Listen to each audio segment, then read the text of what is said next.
mo. O, diba? Mas start mo kasi maglasing. Kasama kang barkada. Kahit saan makarating. Basta may anak na kasama. O, diba? Ganyan kakagaling na asawa. Kaya huwag ka rin sanang mapaling kung pagkising mo, kami ay wala na. Bakit? Masisisi mo ba ako? Kung minsan gusto kong tumagay? Sino hindi mahihilas? Puro kabunganga dito sa bahay.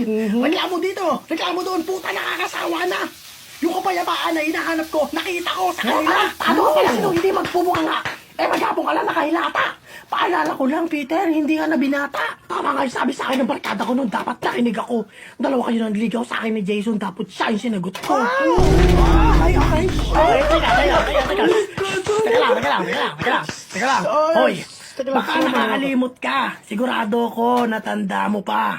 Na hindi ikaw ang nililigawan ko noon. Yung kapatid mo na si Linda. Tita Linda mo. Tita O, diba Linda? totoo naman? Kaya Linda, tayo sana ngayon kung hindi ako napikot ng isa dyan.